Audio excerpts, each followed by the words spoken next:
So back in 2022, Kent Outdoors bought Kona Bikes. And with that purchase, it seemed like the bike company got kind of stagnant. Bike builds came with some underwhelming components, there wasn't any major innovations, and even worse, the prices were pretty steep. And to the joy of many Kona fans, including myself, back in May of 2024, the founders of Kona actually bought the company back, and many people were very anxious, hoping for the return of the glory days of Kona. And since that time, since the founders have purchased the company back, they've already announced the new Process 153 and 134 models that had some minor but very welcome updates and changes. And now just 4 months later, Kona's actually announced 2 new electric bike models, the Remote 160DL and the Remote X. So in this video, we're going to take a look at the specs, details, builds, and pricing for these models to see what Kona's brought to the table. So now, let's check out the all-new Kona Remote 160DL and Remote X.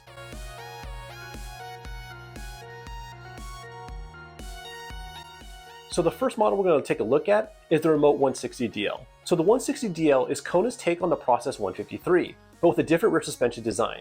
It looks pretty different, especially when comparing to the regular Remote 160.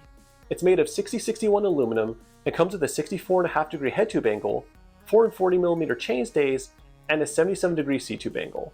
And as the name implies, the 160DL comes with 160mm of travel both in the front and in the rear. It also comes with a UDH hanger and even a USB-C port so you can charge your phone. And both models actually come with the Shimano EP800 motor, which puts out 85 Nm of torque and a 612 Wh battery that's removable with 2 M5 bolts. Also, the Remote 160DL and the X both come with 29-inch wheels and they're available in sizes small through extra large. The Remote 160DL comes with the RockShox Zeb Select Plus fork and a RockShox Super Deluxe Select shock. Has a SRAM GX drivetrain with a 12-speed 52-tooth cassette. The brakes are SRAM Code Rs with a 220mm rotor in the front and a 200 in the rear. It also comes with WTB HTZ i30 2.0 wheels and Maxxis tires with an Assegai in the front and a DHR2 in the rear.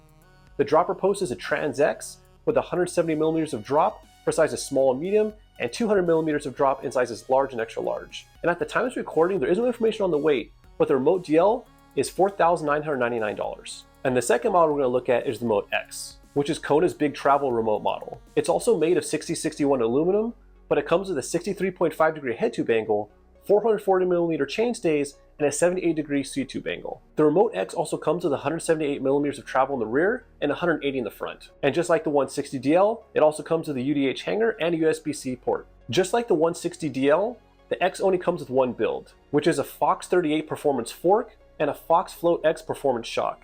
It has a Shimano Dior drivetrain with a 12-speed 51-tooth cassette. The brakes are Shimano SLXs with a 220mm rotor in the front and a 203 in the rear. It also comes with the WTB HTZ i30 2.0 wheels and Maxxis tires with Assegais both in the front and in the rear. The dropper post is a Trans X with 170mm of drop for sizes small and medium and 200mm for large and extra large. And just like the Remote 160DL, there's no information on the weight, but the Remote X can be had for $4,999. So overall, I really like the new remote models. Unlike some Kona bikes in the past, these have really good builds, and I would argue are actually really good value for the money.